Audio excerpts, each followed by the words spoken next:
Ya, halo sobat semua, berjumpa lagi ya di channel Adisan. Oke, pada kesempatan kali ini saya akan membuat video ya mengenai bagaimana cara kita untuk melakukan backup atau dumping dari sebuah eMMC ya, yang tentunya ini nanti akan sangat berguna bagi kalian yang mungkin ingin melakukan pindah data dari eMMC lama ke eMMC baru, bisa ya, atau membuat backupan yang tentunya akan digunakan pada tipe ponsel selanjutnya, begitu. Oke, langsung saja ya. Yang pertama kali yang harus kita lakukan tentu saja sudah mengkoneksikan ya untuk apa itu UV box kita ke PC ya. Lalu yang kedua yaitu kita buka untuk UV box-nya.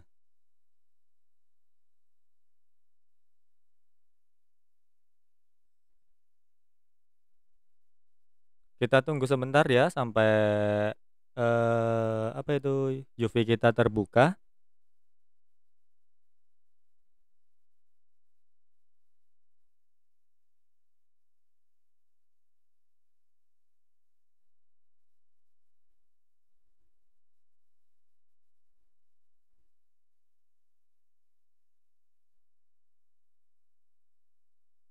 Nah, apabila sudah terbuka seperti ini, hal yang harus kita lakukan yaitu kita perlu ya yang namanya mengisi eMMC kita yang contohnya ya, ini eMMC dari HP Xiaomi Redmi 4A ya yang sudah saya isi firmware-nya begitu, yang ada di soket ini.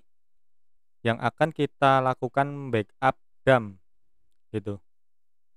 Kita masukkan ya untuk ke UV box-nya. Nah, kalau posisinya sudah masuk, ini kita lakukan identify ya. Untuk kameranya di sini saya matikan biar apa itu, proses kita bisa terbaca ya semuanya begitu. Untuk identifikasi seperti biasa kita setnya di sini, VCC-nya 3,3, VCC key-nya 3,0. Clock-nya 24 MHz dan busway-nya kita set satu dulu aja untuk melakukan identify. Kita klik identify. Nah, di sini kita sudah melakukan identifikasi ya. Seperti biasa di video sebelumnya saya sudah menjelaskan ini. Nah, bagaimana cara kita untuk melakukan backup dump? Tentu saja ini ya sob, untuk melakukan backup dump ini yang kita lakukan kita bisa mengarahkan ini dulu ke tipe brandnya. Jadi seumpama kita mau backup HP dari Xiaomi, ya kita coba klik yang Xiaomi ya. Kenapa kok kita harus klik ini? Karena gini ya, agar mempermudah dalam proses pencarian ataupun penempatan DAM, gitu. Jadi di sini akan saya klik Xiaomi ya, karena ini adalah, contohnya ini eMMC dari Xiaomi Redmi 4A ya, begitu. Kita klik yang ini Xiaomi, lalu ini kita centang ya semua, EXTCSD, user area, boot 1, boot 2, RPMB juga kita centang buat jaga-jaga ya tentunya. Nah, kalau sudah seperti ini, kita set bus width-nya ini ke 8 bit gitu. Jadi biar nggak lemot ya, jalur datanya itu terbuka semua. Baru kita lakukan read.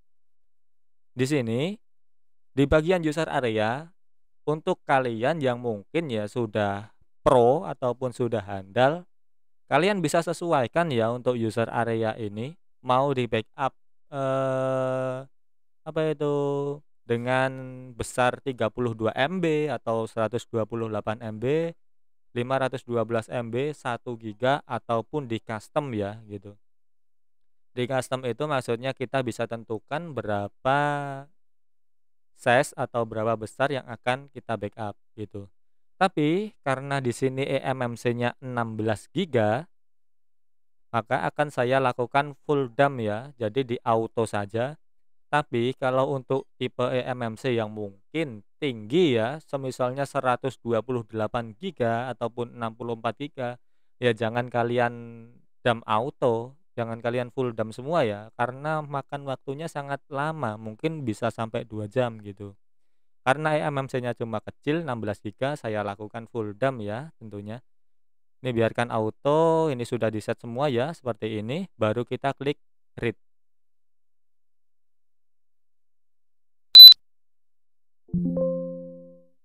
Oh ya, ini karena sebelumnya sudah ada backup-an, saya klik overwrite saja ya, jadi saya tulis ulang. Kalau tidak ada backup-an sebelumnya, ya nggak masalah gitu. Tapi karena ini sudah ada backup-an sebelumnya, coba ya saya cek dulu di foldernya.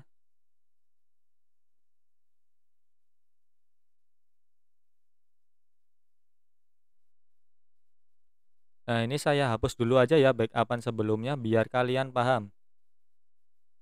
Nah, tadi kan seperti ini, statusnya sudah disetting ini buswidth, terus ininya sudah dicentang, terus kalian klik read ya.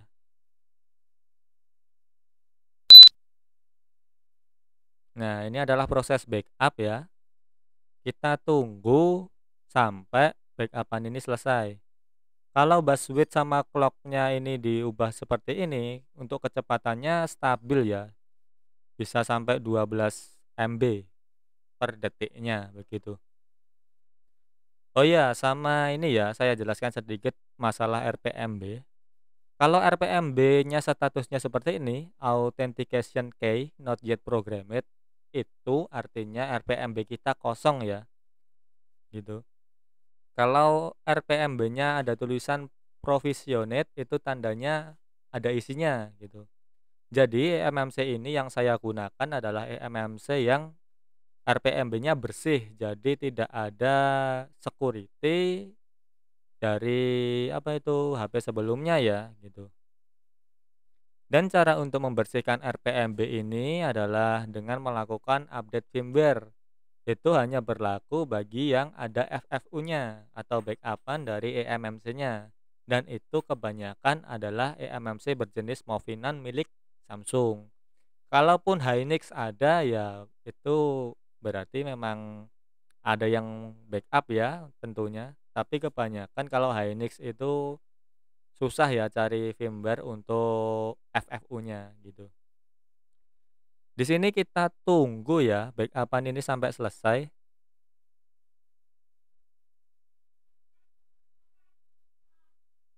Untuk prosesnya lumayan lama ya, yang penting kita tunggu saja sampai prosesnya ini selesai.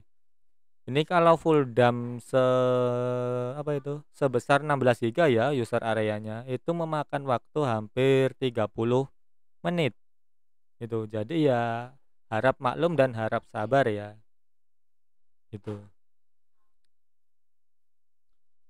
Dan di sini clock-nya saya set 24 MHz itu karena gini ya sob, kalau clock-nya itu saya set ke atasnya lagi 48, itu,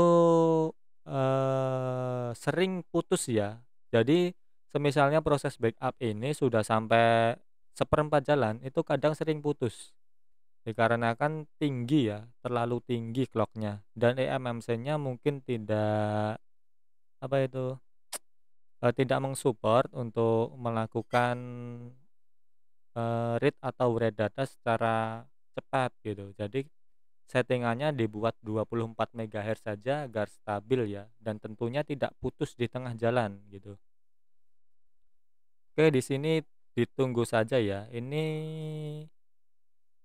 ditunggu sampai ini sampai seperempat jalan ya, sampai sini saja. Nanti saya pause lalu kita lanjut di bagian sini ya, di bagian bawah iris agar memakan waktu yang singkat dan tutorial ini enggak terlalu bertele-tele gitu.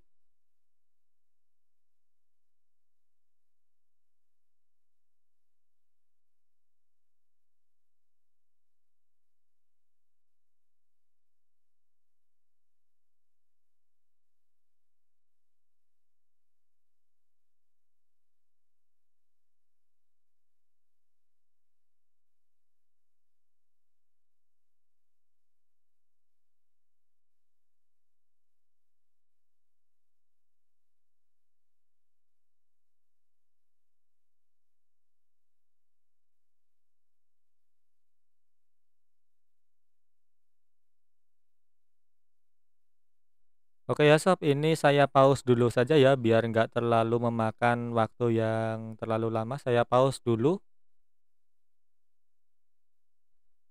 Ya, videonya saya lanjut ya Sob. Ini sudah sampai di 3/4 lebih ya. Tinggal kita tunggu sebentar lagi.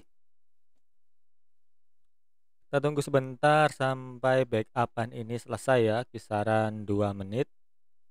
Dan tadi mungkin ini sudah di 23 menit ya ini.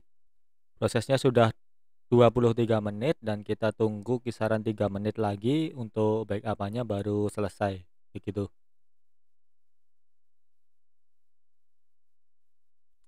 Oh ya, ini kan untuk backupannya statusnya kalau auto dia kan membackup semua ya di user areanya senilai dari besar MMC-nya. Terus bagaimana kalau kita ingin melakukan backup custom ya? Jadi user areanya kita coba untuk RAM yang coba 100 MB gitu aja ya. Jadi habis ini selesai nanti kita buat untuk yang user areanya cuma 100 MB gitu.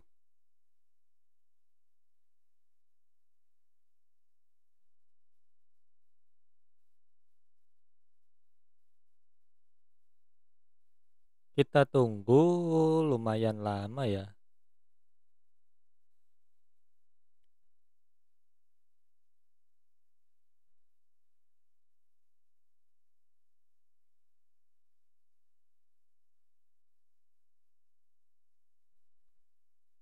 Dan di video sebelumnya saya mohon maaf ya di bagian sebelah kanan ini mungkin ada sebagian yang tertutup sama apa itu wajah saya karena lupa ya belum saya minimize gitu. Jadi sebisa mungkin bisa menyesuaikan ya.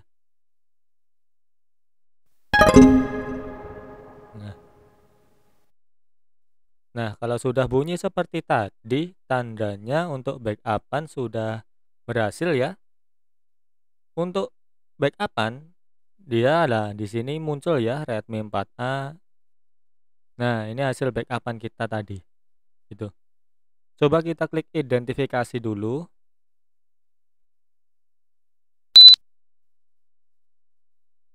Nah, ini statusnya masih di sini ya. Ini arahnya juga masih Xiaomi. Terus bagaimana cara kita kalau untuk membackup semisalnya user areanya custom ya, mau dibuat 100 MB. Ya mudah saja kalau tadi kita sudah membuat backupan ya yang ini. Kita tinggal ganti yang di ini aja, dicentang yang user area baru kita custom ya.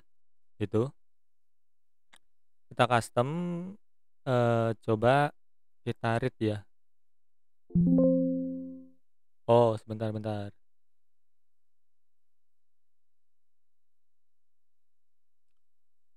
Kita custom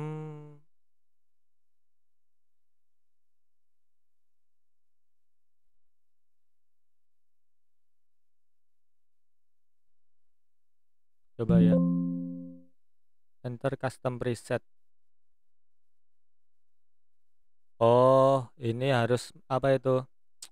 Modelnya dia harus nginput apa itu sendiri untuk prefixnya harus menggunakan heksadesimal ya.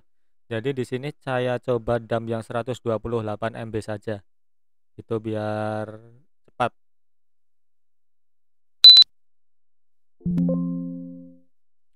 Ini biarkan saja ya, nggak masalah. Kita klik yes.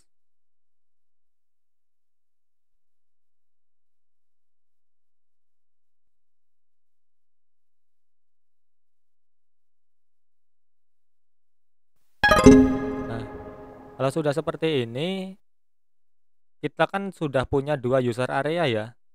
User area yang pertama itu yang auto atau full, terus yang kedua ini adalah user area yang 128 MB. Terus cara membedakannya gimana?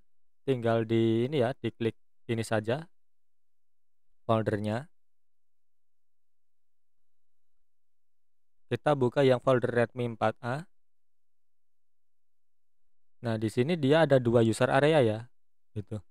Jadi ini yang user area full, ini yang baru saja kita backup yang senilai 128 MB, gitu. Untuk memasukkannya mudah, ini diarahkan ya di foldernya Xiaomi, terus kita klik yang 4A. Nah, ini backupan kita tadi. Kalau semisalnya ini statusnya 14,68 berarti ini backupan yang auto. Kita tinggal ubah saja kalau semisalnya mau yang apa itu 128 MB ya tinggal dipilih ini aja gitu. Nah, ini sudah 128 MB. Gitu ya, paham kan? Terus setelah melakukan backup DAM, kita coba identifikasi lagi.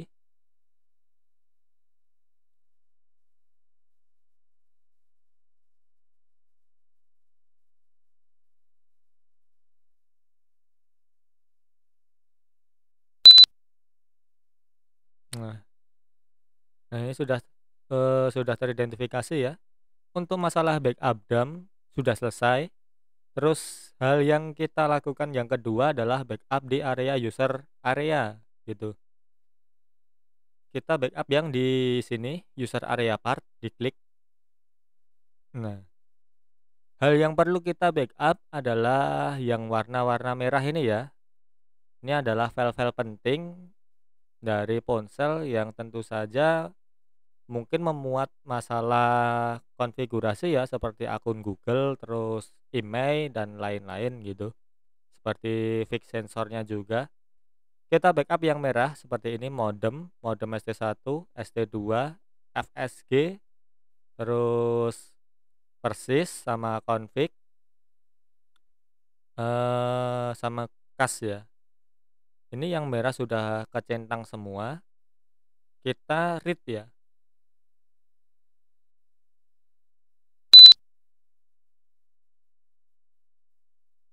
Nah, untuk yang di user area ini tidak perlu saya apa itu?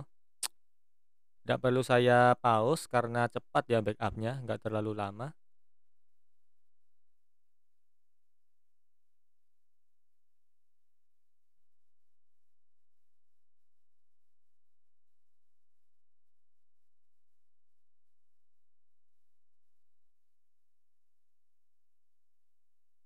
Kita tunggu sampai selesai.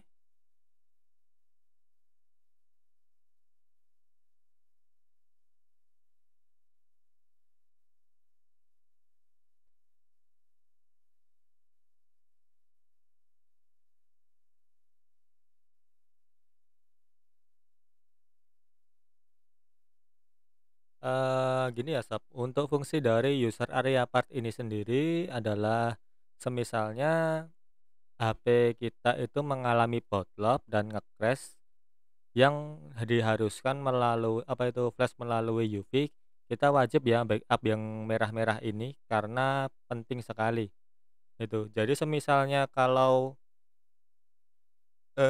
aduh, kalau status eMMC-nya itu harus dikosongi dan dilakukan flash via factory image, kita wajib ya nanti harus merestore yang merah-merah ini atau merestore sebagian yang penting dari yang merah-merah ini. Contohnya seperti file modem ST1 sama ST2. Ini adalah isi konfigurasi dari email ya untuk Qualcomm. Tapi kalau untuk di yang MediaTek, semisalnya ponselnya MediaTek, contohnya Redmi 6A ya. Kalau ini kan untuk Redmi 4A gitu.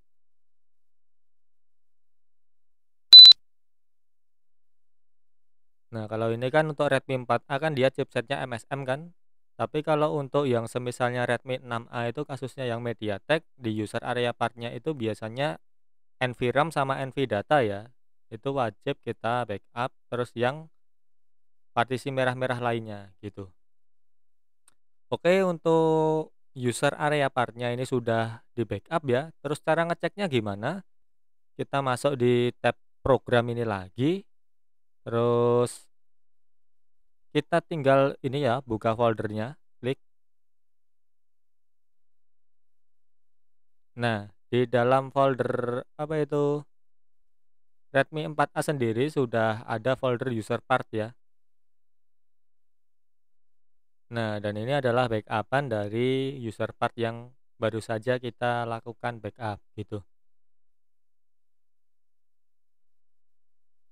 Jadi mudah ya caranya. Oh ya, ini Untuk backup-nya saya simpan di D ya, ini data D. Dan untuk cara ngubahnya kalian tinggal ubah yang ini, diklik tombol gear, setting, terus di path-nya, nah di sini. Ini path-nya saya ubah ke D, karena kalau saya simpan di C, nanti takutnya membebani ya di SSD saya gitu. Jadi SSD biarkan saya untuk sistem saja, tidak untuk data. Dan seumpama semisalnya kena virus ataupun ingin melakukan install ulang, tentu saja tidak perlu repot-repot memindah DAM di drive D ataupun yang lainnya, gitu ya. Oke, untuk masalah backup DAM sudah selesai ya sama user area part. Di video selanjutnya kita akan coba untuk melakukan pengisian DAM ini ya. Cara ngisinya bagaimana? Eh dan sekian dulu ya Sob, mungkin dari video ini. Apabila ada yang ingin ditanyakan silakan tanyakan di kolom komentar ya. Jangan ragu dan jangan sungkan tentunya. Kita bertemu lagi di video selanjutnya tentang masalah Redam dan user area part. Dan terima kasih sudah menonton video ini dan salam.